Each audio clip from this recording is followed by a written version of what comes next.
और असलम मियाँ, क्या हाल है? अस्सलाम वालेकुम, माफ करिए मैं आपको देख नहीं पाया। वालेकुम अस्सलाम। कोई बात नहीं बेटा, और तुम्हारी अम्मी ठीक है? जी अल्लाह का करम है, अब पहले से आराम है। बहुत अच्छे, जीते रहो बेटा। मानना पड़ेगा, अपने अब्बू के जाने के बाद तुमने बड़ी हिम्मत से काम लिया और अपनी अम्मी की सेहत को भी आखिरकार संभाल ही लिया। जी बहुत शुक्रिया आपका। अच्छा अब इजाजत दीजिए, काम पर जाना है। अस्सलाम वालेकुम। यही कोई 18 साल के आसपास की उम्र होगी असलम की, जब उस पर जिम्मेदारियों का बोझ पड़ गया। 1 साल पहले ही असलम के अब्बू की मौत हो गई थी। पति के चले जाने का गम असलम की अम्मी से बर्दाश्त न हुआ और वो भी बीमार रहने लगी। सबको लगने लगा था कि अब वो भी नहीं बच पाएंगी, लेकिन असलम की देखरेख और दुआओं ने उसकी अम्मी को हिम्मत दी और वो पहले से कुछ बेहतर हो गई। अब घर में बस 2 ही लोग थे, असलम और उसकी अम्मी। असलम को पढ़ाई छोड़कर काम धंधे पर लगना पड़ा। वो सुबह जल्दी उठता, घर के सारे काम करता और फिर नमाज पढ़ने के बाद काम करने फैक्ट्री चला जाता। ऐसे ही वक्त गुजर रहा था। फिर एक सुबह अरे असलम बेटा तू छोड़ दे, ये सब झाड़ू वाड़ू मैं कर लूंगी। नहीं अम्मी, अपनी हालत देखो जरा, अभी पूरी तरह से ठीक नहीं हुई हो। आप बस आराम करो और देखो मैं कैसे फटाफट सारे काम निपटा देता हूँ। या अल्लाह, या तो मुझे उठा ले या फिर मुझे पहले की तरह भला चंगा कर दे। मेरी इस हालत की वजह से मेरे बच्चे को कितना काम करना पड़ता है। या अल्लाह, मेरी अम्मी की बस दूसरी वाली दुआ कबूल कर लेना, क्योंकि अगर ये चली गई तब भी रोटी मुझे बनानी ही पड़ेगी। इसलिए इन्हें जल्दी से ठीक कर दो ताकि रोज बढ़िया बढ़िया खाने को मिले। इतना कहकर असलम जाकर अपनी अम्मी के गले से लग गया। फरहा भी मुस्कुराने लगी और प्यार से उसका सिर सहलाने लगी। घर के काम निपटाने के बाद असलम फैक्ट्री की तरफ चल पड़ा, जहां असल में सिलाई मशीन बनाने का काम होता था। फैक्ट्री के मालिक अरमान मियाँ बड़े ही भले आदमी थे। अल्लाह का दिया सब कुछ था उनके पास। असलम को मिलाकर करीब 50 मजदूर वहां सिलाई मशीनें बनाते थे, जो बाद में पूरे इलाके में सप्लाई होती थी। असलम के अब्बू भी पहले इसी फैक्ट्री में काम किया करते थे। फिर उनके इंतकाल के बाद अरमान मियाँ ने उनकी जगह असलम को रख लिया। असलम अपने अब्बू की तरह ही बहुत मेहनती और ईमानदार था। कुछ दिन बाद बकरीद आने वाली थी। असलम चाहता था कि इस बार उसके घर में अल्लाह के नाम की कुर्बानी हो और इसके लिए वो पैसे जोड़ने की कोशिश भी कर रहा था। हालांकि अम्मी की दवाइयों के खर्च और बाकी खर्चों के साथ ये मुमकिन नहीं हो पा रहा था। असलम कहाँ खोया हुआ है?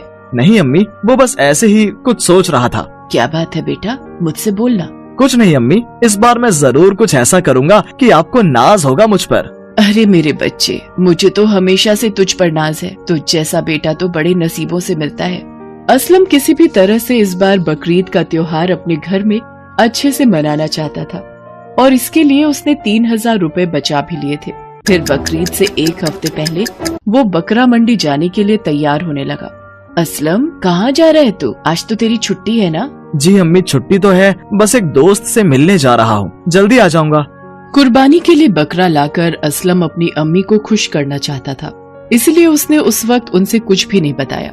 इसके बाद वो अपने घर से निकला, बकरा मंडी की तरफ जाने वाले ऑटो में बैठ गया। कुछ दूर चलने के बाद अचानक ही उस ऑटो का पिछला पहिया निकल गया। ऑटो तेजी से एक तरफ घूमा और फिर पलट गया। इत्तेफाक से ऑटो के ठीक पीछे एक कार थी, जिसके ड्राइवर ने ऑटो को पलटता देखकर कार को बहुत तेजी से घुमाया और वो कार पास के ही एक बड़े से पेड़ से जाकर भिड़ गई। उधर ऑटो पलटने की वजह से असलम का सिर भी चकराया हुआ था। गनीमत ये थी कि उसे कोई गहरी चोट नहीं आई। उसने खुद को संभाला और फिर ऑटो में सवार बाकी लोगों की मदद करने लगा। चलो अल्लाह का शुक्र है किसी को ज्यादा चोट नहीं आई। तभी असलम की नजर उस कार पर पड़ी। उसने फौरन जाकर कार के अंदर देखा तो कार में उसकी ही उम्र का एक नौजवान था। एक्सीडेंट की वजह से उसके सिर से काफी खून बह रहा था और वो बेहोश था। असलम ने बिल्कुल देरी नहीं की और फौरन वहीं से एक दूसरा ऑटो बुक किया और उसे नजदीक के अस्पताल लेकर पहुंचा। डॉक्टर साहब इन्हें बचा लीजिए। क्या हुआ इन्हें? इनकी कार का एक्सीडेंट हो गया और ये बेहोश हो गए हैं। चोट तो आपको भी लगी है, आप भी इनके साथ थे क्या? नहीं सर, पर उससे क्या फर्क पड़ता है। अल्लाह की खातिर आप पहले इनका इलाज शुरू कीजिए। देखो बेटा, इनके सिर पर गहरी चोट लगी है, पता नहीं जख्म कितना गहरा है। कुछ टेस्ट करने पड़ेंगे तभी हम आगे कुछ कर पाएंगे। तो ऐसा करो, तुम काउंटर पर 5000 रुपए जमा कर दो। इतना कहकर डॉक्टर वहाँ से चले गए और असलम गहरी सोच में पड़ गया। उसकी जेब में उस वक्त सिर्फ 3000 रुपए थे, जो असल में उसने किसी और काम के लिए रखे थे।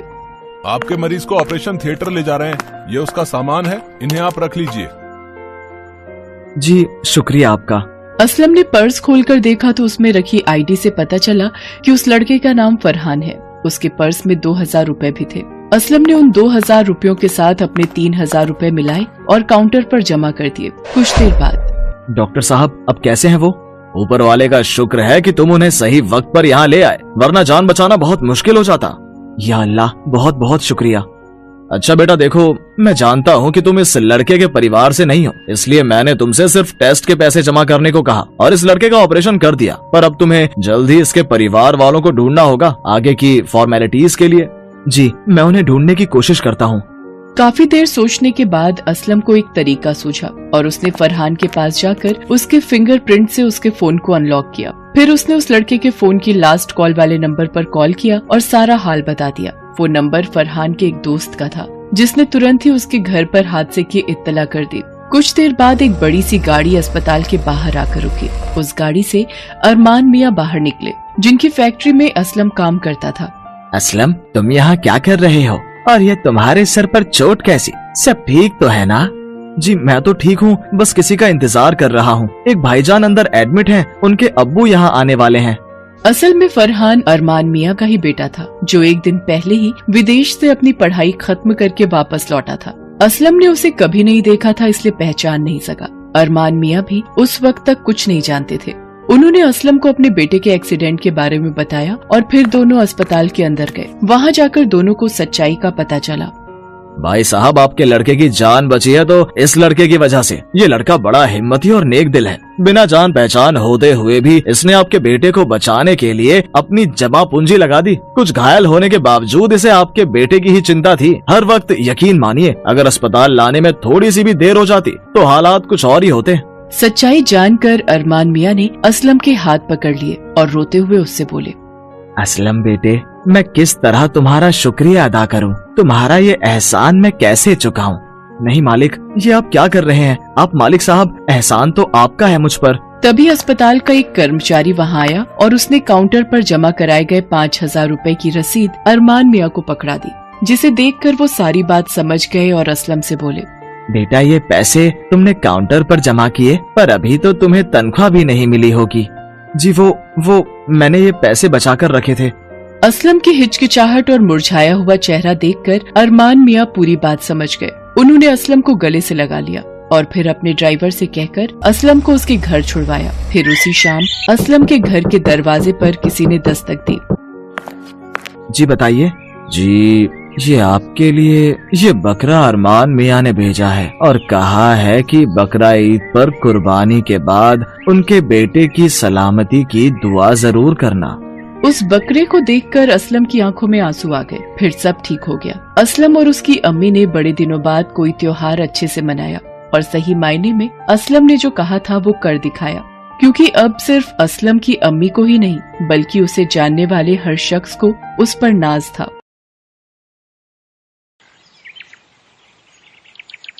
अरे अकरम, हो गया क्या? नहीं अब्बा, अभी कम से कम आधा घंटा और लगेगा। ऐसी क्या दिक्कत हो गई भाई? अब्बा, इंजन का पिस्टन घिस गया है, बदलना पड़ेगा। या अल्लाह, इसमें तो वक्त लग जाएगा। तुम कर तो लोगे ना, या फिर मैं लगूं साथ में? अब्बा यकीन रखिए, मैं कर लूंगा। अच्छी बात है, पर चलो पहले खाना खा लो, फिर कर लेना। ठीक है अब्बा। ये है अकरम और उसके अब्बा रहमान, जो अकबरपुर में रहते हैं। अकरम के अब्बा रहमान की मोटरसाइकिल रिपेयर की दुकान है, जो वो कई साल से चलाते आ रहे हैं। आमदनी ज्यादा नहीं थी तो बड़ी मुश्किल से घर का खर्चा चल पाता था। इसी के चलते उनका बेटा अकरम भी 10वीं से आगे पढ़ाई नहीं कर पाया। रहमान और अकरम सारा दिन दुकान संभालते और अकरम की माँ रसीदा घर। मजा आ गया, अम्मी ने क्या बढ़िया सब्जी बनाई थी आज। हाँ, तुम्हारी अम्मी की बनाई भिंडी का तो हर कोई दीवाना है। अच्छा ये बताओ कि उस्मान मियाँ कब आने का बोल गए बाइक लेने के लिए? जी वो शाम तक आ जाएंगे। वो बोल रहे थे कि बार बार प्लग शॉर्ट हो रहा है। मैं तो देखते ही समझ गया था कि या तो हेड गया या पूरा पिस्टन ही बदलना पड़ेगा। तो पिस्टन बदले बिना काम नहीं चलेगा क्या? नहीं अब्बा, पूरा पिस्टन ही बदलना पड़ेगा, कोई जुगाड़ हो नहीं पाएगा। नहीं, ऐसा करो, नया पिस्टन ही लगा दो। खुदा ना खास्ता कहीं रात बेरात अगर गाड़ी ने धोखा दे दिया तो उस्मान मियाँ मेरे गले पड़ जाएंगे। ठीक है अब्बा, मैं बस अभी लग जाता हूँ काम पर। रहमान बहुत ही ईमानदार और मेहनती थे और यही गुण अकरम को भी उनसे मिला था। बल्कि असल में तो अकरम इस काम में अपने अब्बा से भी ज्यादा होशियार हो गया था। दरअसल उसे गाड़ियों का शौक बचपन से ही था। पेचकस, प्लास और पाने, यही सब उसके बचपन के खिलौने थे। वो जब भी दुकान पर खाली होता तो कुछ न कुछ नया बनाने की कोशिश में लगा रहता। उसकी इस आदत को देखकर उसके सारे दोस्त उसे पागल कहकर उसका मजाक उड़ाते थे। फिर एक दिन, अकरम सुनो जरा। जी अब्बा। देखो, मैं जरा उस्मान भाई के साथ बगल के गांव जा रहा हूँ, तुम अपना और दुकान का ख्याल रखना। अच्छा अब्बा, वैसे कोई खास काम से जा रहे हो? हाँ बेटा, वो उस्मान भाई को बकरा लेना है ना, बकरीद के लिए। अरे हाँ, पर अब्बा अभी तो कई महीने बाकी हैं। अरे बकरीद से ऐन पहले, पता है ना बकरे कितने महंगे हो जाते हैं, थोड़ा पहले खरीद लेंगे तो सस्ता मिल जाएगा। उस्मान भाई जिद कर रहे थे कि मैं साथ चलूं, तो मैं उन्हीं के साथ जा रहा हूँ। ठीक है अब्बा, अपना ख्याल रखिएगा। रहमान की आमदनी ज्यादा नहीं थी, इसलिए वो अपने लिए तो बकरा खरीद नहीं सकता था, पर वो अपने पुराने दोस्त उस्मान के लिए बकरा खरीदने उसके साथ चल दिया। रहमान के जाने के बाद अकरम दुकान में हर रोज की तरह कुछ नया बनाने की कोशिश करने लगा। शाम हुई तो रहमान और उस्मान एक बकरे को साथ लेकर वापस आ गए। अरे बाबा, ये तो खूब तगड़ा बकरा है। हाँ, कीमत भी तो अच्छी चुकाई है उस्मान भाई ने इसके लिए। अब चाचा, कितने का मिला आपको ये बकरा?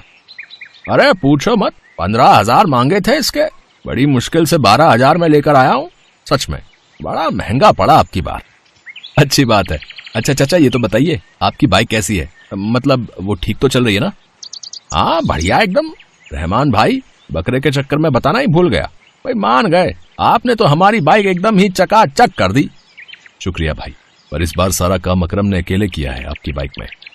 अच्छा, अब क्या बात कर रहे हो? माशाअल्लाह, देखना रहमान भाई, अकरम एक दिन जरूर कुछ बनकर दिखाएगा।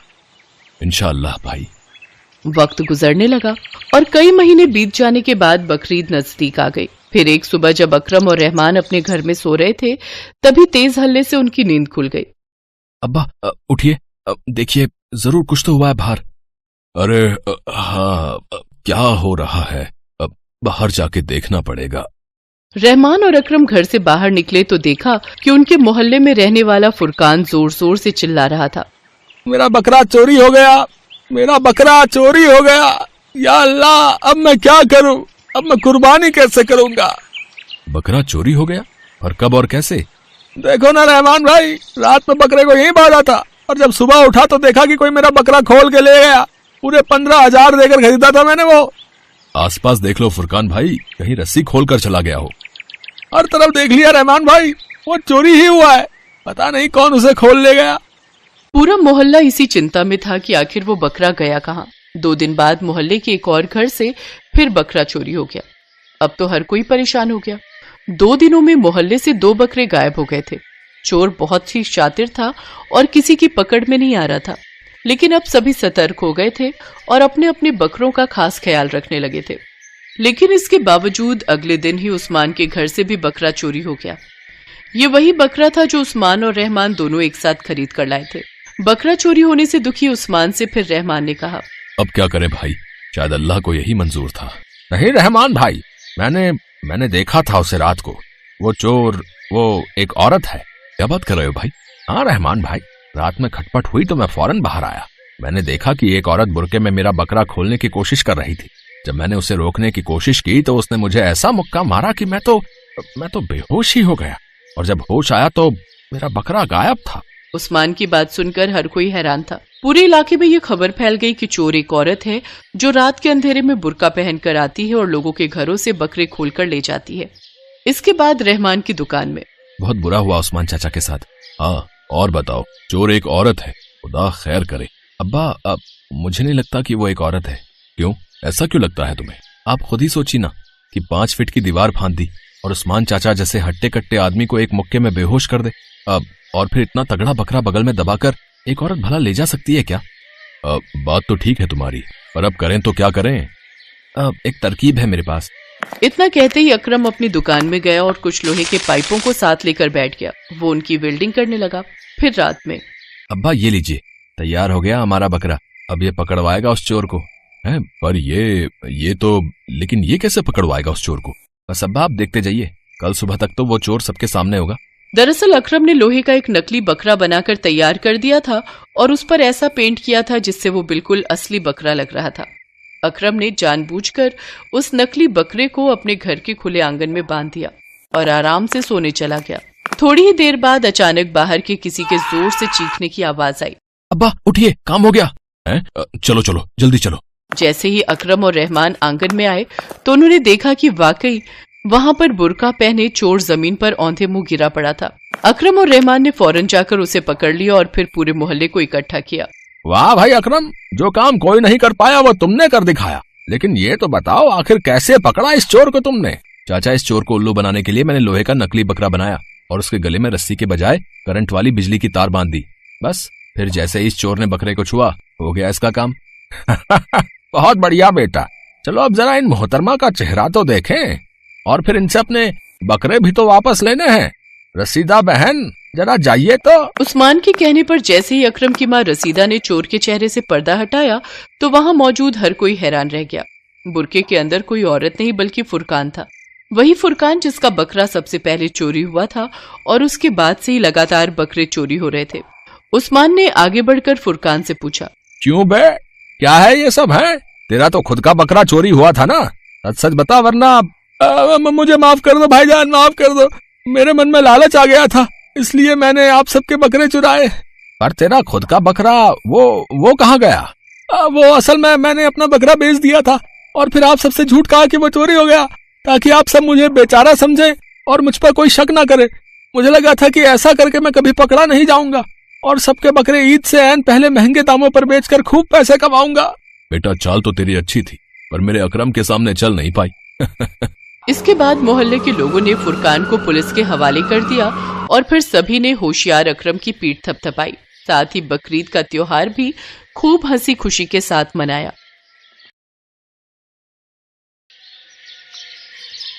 नदीम एक गरीब मजदूर था। गरीबी के चलते आज उसे असलम खान के घर मजदूरी करनी पड़ी। असलम खान के यहाँ बकरा ईद का जश्न होने वाला था, इसलिए असलम खान ने मकान के ऊपर की छत बनवाने का काम शुरू किया। नदीम बाकी के कुछ मजदूरों के साथ छत के काम में लग गया। अरे रशीद मियाँ, ये क्या, कमजोर से मजदूर काम के लिए बुला लिए? अगर ऐसे ही ढीले बनकर काम करेंगे तो इस बकरा ईद की जगह अगली बकरीद तक ये छत बनकर तैयार होगी। चिंता मत करो हुजूर, आपका काम समय से पहले करवा कर ही मैं दम लूंगा। अभी इनके रोटी खाने का समय हो रहा है, इसीलिए थोड़े आलसी हो गए हैं। ओ नदीम, छत का उधर का हिस्सा कितना बनकर तैयार हुआ है? हुजूर बस थोड़ा काम बाकी है, फिर हम सब इधर की तरफ लग जाएंगे। 3 से 4 दिन में छत बनकर पूरी तैयार हो जाएगी। हुजूर, कुर्बानी का बकरा आ गया है, जैसा आपने बोला था बिल्कुल वैसा। अरे वाह, इस बार तो बकरा ईद पर मजा ही आ जाएगा। लेकिन बात सुन, अच्छे से बांध देना ताकि कोई चुरा ना पाए। आजकल किसी का कोई भरोसा नहीं, लोग अपना बकरा ईद मनाने के लिए सुना है दूसरों के बकरे को चोरी कर लेते हैं। और वैसे भी हमारे यहाँ तो मजदूर काम कर रहे हैं, इनमें से किसी का क्या भरोसा, कब किसकी नीयत बिगड़ जाए। असलम खान उन गरीब मजदूरों की तरफ टेढ़ी निगाह करके देखने लगा। मजदूर बेचारे कुछ नहीं बोले, चुपचाप वो काम पर लगे रहे। शाम को छुट्टी होने के बाद सब मजदूरों को उनके पैसे दिए गए। हुजूर, मजदूरों को आज के पैसे देने हैं, मैं सोच रहा था आप मुझे दे दो तो मैं इन्हें बांट दूं, फिर कल सुबह ये सब समय पर पहुंच जाएंगे। अरे रशीद भाई, तुमने कह दिया और ये सब समय पर आ गए, ऐसा कभी नहीं होता। अब इस नदीम को ही देख लो, आज भी 10 बजे काम पर पहुंचा। पूछ इससे, आज ये देर से क्यों आया था? हुजूर, बेगम को 1 महीना पहले ही बच्चा हुआ है, घर में देखभाल करने वाला कोई भी नहीं है। पत्नी की तबीयत ठीक नहीं थी, इसलिए बच्चे की देखभाल कर रहा था, तभी आने में देर हो गई। मैं कल समय पर आऊंगा मालिक। तो फिर तो काम पर क्यों निकला है? घर में बच्चे की और बेगम की देखभाल ही कर ले, काम करने की क्या जरूरत है? देख रशीद, मैं तो सोच रहा हूँ तू इसकी जगह किसी और मजदूर को पकड़ ले, नहीं तो ये रोजाना ही देर से आएगा। नहीं, अब मुझे आने में देर नहीं होगी मालिक, मैंने बेगम की अम्मी को बुला लिया है, कुछ दिन वो यहाँ रह जाएंगी, फिर मुझे समय पर आने को मिल जाएगा। ऐसे मुझे काम से मत निकालो हुजूर, बड़ी मुश्किल से मैं घर परिवार चलाता हूँ, मुझे बड़ी परेशानी हो जाएगी। हुजूर, कुछ दिन और देख लेते हैं, अगर नहीं आया तो मैं खुद इसे काम से निकाल दूंगा। ठीक है, तो आज फिर इसके 100 रुपए काट कर दे, तभी इसे समझ आएगी। पकड़, इसके 150 रुपए हाथ में दे दे। मालिक, मेरे घर में छोटा बच्चा है, आप मेरे इतने रुपए काट लोगे? घर में खाने को कुछ भी नहीं है, बच्चे का दूध भी खरीदना है, घर में खाने का सामान और राशन भी खत्म है, बड़ी मुश्किल से। रशीद नदीम की बात बीच में ही काट देता है। अरे बड़े लोग हैं, इनके सामने इतना बोलना सही नहीं है। जितने दे रहे हैं उतने रख ले, नहीं तो इस काम से भी जाएगा। ये तो मैं हूं जो तेरा काम बचाने की फिराक में हूं, और तू जानबूझकर अपने पैरों पर कुल्हाड़ी मार रहा है। चल अब चुपचाप जा और कल समय पर आ जाना। नदीम की मजबूरी थी कि वो अपनी गरीबी के कारण इस समय चुप था। वो कुछ नहीं बोला और 150 रुपए लेकर उसने बाजार से कुछ सामान और बच्चे के लिए दूध खरीदा और घर पहुंचा। अच्छा हुआ आप सब्जियां ले आए, मैं जल्दी से कुछ खाने का बना लेती हूँ। सलमा, तू बच्चे के पास बैठ, खाना मैं बना लेती हूँ। क्या हुआ, तुम्हारा चेहरा क्यों उतरा हुआ है? तबीयत तो ठीक है ना तुम्हारी? क्या करूं सलमा, मुझे जबरदस्ती असलम खान के घर काम करना पड़ रहा है। क्या हुआ बेटा, सब ठीक तो है ना? नदीम असलम खान के घर हुआ आज का सारा वाकया बताता है। ये तो असलम मियाँ की बात बहुत ही गलत है। थोड़ा तो उन्हें खुदा से डरना चाहिए कि ऐसे हम गरीब मजदूरों के पैसे काटकर वो अपने खजाने भरकर क्या ही करेंगे। बेटी, इन लोगों को कोई फर्क नहीं पड़ता। कोई गरीब मजदूर बेचारा पूरा दिन मेहनत करके जो थोड़े पैसे कमाता है, ये लोग उसे कोई अहमियत नहीं देते। ये पैसे वाले अपना रौब अलग ही दिखाते हैं। गरीब मजबूर बेचारे इनके आगे कुछ नहीं बोल सकते। ये लो, तुम दोनों खाना खाओ, मैं गरम गरम रोटी सेक रही हूँ। सलमा, तू भी खा ले बेटी, तेरा भूखा रहना बच्चे के लिए ठीक नहीं। कोई नहीं, अपने बीबी बच्चों के लिए थोड़ा बर्दाश्त कर लूंगा, कल सुबह जल्दी निकल जाऊंगा। अगले दिन नदीम जल्दी ही काम पर चला जाता है। इतनी देर तक मजदूर काम पर नहीं आए थे। नदीम छत पर गया और अपना काम करने लगा। तभी तेज बारिश हो गई, जिस कारण छत पर पानी भर गया। अरे आज तो काम हो ही नहीं सकता, बारिश में छत गीली हो गई है। अब तो काम कल ही करना पड़ेगा। देखता हूँ, रशीद मियाँ को फोन कर लूंगा। इसी कारण मुझे लगता है बाकी मजदूर भी काम पर नहीं आए हैं। मुझे लगता है सबने छुट्टी कर ली होगी। मैं भी घर ही चला जाता हूँ। नदीम घर जाने लगता है, तभी असलम उसे आवाज लगाता है। अरे अरे, कहाँ जा रहे हो? अभी सारे मजदूरों को आने दो। आज छत का काम नहीं तो बगीचे की सारी सफाई तुमसे ही करवा लूंगा। कम से कम मेरा दिन तो खराब नहीं होगा। मेहमान आएंगे तो पूरा घर साफ करना जरूरी है। जाओ, मैं अभी थोड़ी देर में आता हूँ, फिर तुम्हें बता दूंगा कि बगीचे को कैसे साफ करना है। जी हुजूर। नदीम बगीचे की सफाई करने के लिए चला जाता है। और भी मजदूर आ जाते हैं और वो भी असलम खान के कहने पर बगीचे की सफाई करने लगते हैं। सफाई करते हुए नदीम गमले को हटाकर साइड में रख रहा था, तभी उसके हाथ से गमला छूट गया। असलम खान गुस्से में आ जाता है और नदीम को थप्पड़ मार देता है। तुम्हें पता भी है जो गमला तुमने तोड़ा उसकी कीमत कितनी थी? मेरे खास दोस्त ने यह गमला तोहफे में मुझे दिया था और तुमने इतना कीमती गमला तोड़ दिया। मैं पहले ही रशीद को कह रहा था कि तुम्हें काम पर ना रखे, पर उसने मेरी बात नहीं मानी। नहीं तो तुम आज इतना बड़ा नुकसान न करते। अब दूर हो जाओ मेरी नजरों से, जाओ यहां से, और मुझे अपनी शक्ल मत दिखाना। मालिक, मैंने जानबूझकर नहीं तोड़ा, गलती से मेरे हाथ से छूट गया। ऐसे मुझे नौकरी से मत निकालो हुजूर, मेरे लिए बड़ी मुश्किल हो जाएगी। तू ऐसे नहीं मानेगा, रुक, मैं नौकरों को बुलाकर अभी तुझे धक्के मारकर यहां से निकलवाता हूँ। जैसे ही असलम गुस्से में आगे बढ़ता है, अचानक उसके पैर में एक सांप काट लेता है और असलम छटपटाकर जमीन पर गिर जाता है। नदीम और बाकी मजदूर ये सब देख रहे थे। अरे इन्हें तो सांप ने काट लिया, मुझे जल्दी ही कुछ करना होगा। अरे तू पागल है जो इसकी मदद कर रहा है? ये हमारे साथ कितना बुरा सलूक करता है? मरने दे, इसकी यही सजा है। इनकी मदद करने की कोई जरूरत नहीं है, चल यहाँ से। नहीं नहीं इमरान भाई, ये गलत है। मैं इन्हें इस हालत में छोड़कर नहीं जा सकता, मुझे ही कुछ करना होगा, मुझे ये जहर निकालना होगा। असलम खान की आंखें बंद होती जा रही थी, पर उसे पता था कि नदीम उसके पास ही बैठा है। तभी रशीद भी आ जाता है। नदीम कोशिश करके असलम के पैर से जहर निकाल देता है, पर इस कोशिश में नदीम भी थोड़ा बेहोश होने लगता है। इतनी देर में रशीद फोन करके डॉक्टर को भी बुला लेता है। घबराने की कोई बात नहीं है, असलम मियाँ खतरे से बाहर है। नदीम को भी मैंने इंजेक्शन लगा दिया है, उसकी तबीयत में भी सुधार है। कुछ देर बाद दोनों की तबीयत ठीक हो जाती है। आपको पता है, आज नदीम ने अपनी जान पर खेलकर आपकी जान बचाई है। हाँ बेगम, जब मैं बेहोशी में आ रहा था उसी हालत में मुझे धुंधला सा दिखाई दे रहा था कि नदीम मेरी मदद कर रहा है। फिर अचानक मैं बेहोश हो गया। नदीम, मुझे माफ कर दो, मैंने तुम्हारे साथ इतना बुरा सलूक किया, फिर भी तुमने मेरी मदद की। मैं तुम्हारा शुक्रिया कैसे अदा करूं, मुझे समझ नहीं आ रहा। मालिक, आपकी जान बच गई, मुझे और कुछ नहीं चाहिए। असलम बेटा, वैसे तो नदीम ने तुम्हारे लिए जो किया है उसके बदले जितना भी करो वो कम है, क्योंकि इस एहसान को चुकाना बेहद नामुमकिन है। पर तुम अपने हाथों से बकरा ईद पर नदीम और बाकी सब मजदूरों को तोहफे देकर इनके चेहरे पर खुशी ला सकते हो। जी अब्बू, आप ठीक कह रहे हो। इस बार नदीम और बाकी सब मजदूर अपने अपने घरों में खूब बढ़िया तरीके से बकरा ईद मनाएंगे। आप सब बेफिक्र रहो, इस बार बकरा ईद पर आप सबको मेरी तरफ से ढेरों उपहार दिए जाएंगे। और फिर ऐसा ही हुआ। असलम खान ने नदीम और बाकी सभी मजदूरों को बकरा ईद के दिन ढेरों तोहफे और रुपए पैसे उपहार में दिए, ताकि वो सब भी खुशी से अपने घर में बकरा ईद का जश्न मना सके। नदीम ने और बाकी सब मजदूरों ने खूब धूमधाम से बकरा ईद मनाई। सब मिलकर खुदा का शुक्रिया अदा करते हैं।